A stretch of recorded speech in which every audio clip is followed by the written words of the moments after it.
Hello everyone and welcome to my channel. And today I'll be reading Xiao's Listener by me. So let's get into it.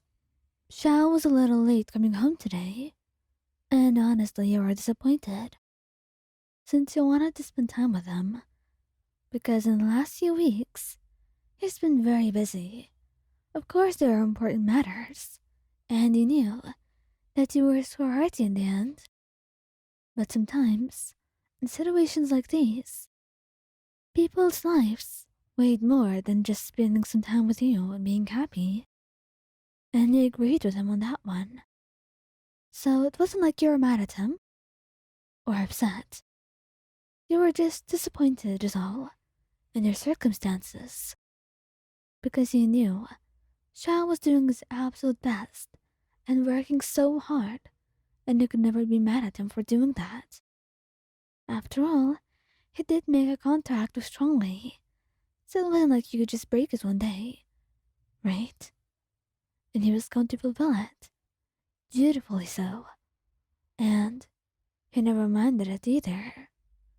But it didn't help when the two of you missed each other. So desperate for any minute that the universe will give you to spend with one another, to appreciate the other's presence, and to shower them with love. However, those moments were fleeting, and they were hard to find. Until he came back home today. He was late, yes, but seeing him still made you the happiest person on this earth. You quickly ran over to him, wrapping your arms around him and kissing his cheek, making him blush brightly. Oh, Xiao, I missed you, love. How are you feeling? How was everything today? I hope the missions weren't too hard. Are you alright? He nodded. He was kind of overwhelmed with all of what you were saying, but he missed you, and it wasn't like he didn't want to hear your voice just as badly. He hugged you, letting out a soft sigh of exhaustion, while you just stroked his hair gently, helping him to the couch. Are you sure you're not tired? Are you hurt?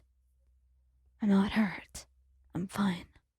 Don't worry about me, he said, while you just sighed softly, knowing there wasn't much that you could do anyway, but stay by his side and offer him all the love that you have, which was a lot, especially when it came to him. You should go change. I'll heat up the food, and then we can eat, and you can sleep if you want. He said gently, while he nodded, taking a few seconds just to feel the comfort of resting before getting up and walking towards the room, while he went to the kitchen to heat up everything. And as soon as he saw the bed, he collapsed on it. For minutes. Honestly, he was so desperate for rest. But he also wanted to be with you.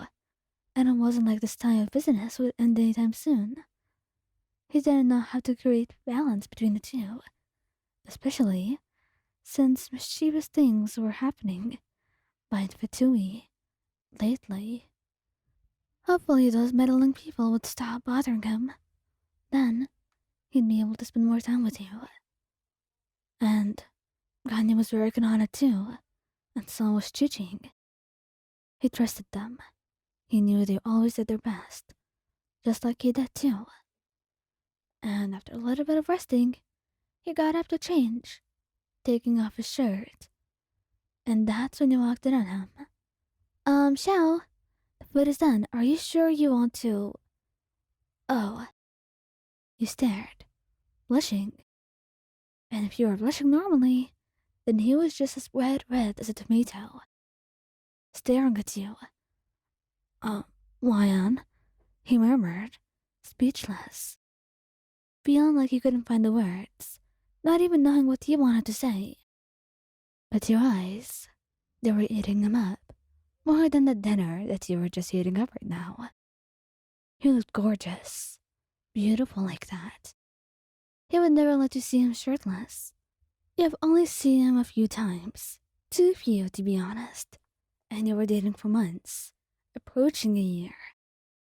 But you just wanted him to take things at his own pace. After all, he does give you kisses from time to time, and that too was a difficult hurdle for him to cross. But this was a magnificent sight, the most beautiful one that you would ever lay your eyes on. Xiao, can I touch you? He looked at you for a while, and he looked like he was going to choke. And then his eyes dropped down to the floor as he nodded quietly, blushed even brighter on his face. But your smile widened as you walked over to him, arms wrapping around his waist, as you laid your head on his chest, the other hand tracing his biceps, and then going all the way over to his abs. You know how beautiful you are? He shakes his head, and you just smile even wider, kissing him. How about I teach you? After all, I'm sure you would learn well after a lesson or two. Xiao felt he might lose it. He was going to go dizzy from the way you were speaking to him. Your breath so close to him, your head on his chest, and your hand all over him. But it didn't even stop there. Soon, you were kissing his abs, and leaving little bite marks on them. He was simply a mess in your arms, little whimpers and soft whines. I just comforted him, telling him that he has to learn this sooner or later. To be honest, he wanted this too, but it was so overwhelming. Too unusual for him. He wasn't used to it, and he's not sure if he ever will. But it felt good. Perhaps even better than anything he's ever had. But God, it was so different. And by the end of it, he was panting, arms wrapped around you tightly as he buried his face in your shirt. He just stroked his hair gently, kissing the back of his neck. Here, lay down. I'll get you a shirt. He nodded, doing as he said. Honestly, he would do anything you said right now. Perhaps loving you was a drug, because that would explain why he felt so intoxicated. And when you gave him a shirt and helped him put it on, you heated up the food once again, this time taking it to his bed and feeding him gently before he went back to sleep. And honestly, that was the best time the two of you have ever had for weeks. And you might just want to repeat it again some other day, where you'd have much more time to do many other things.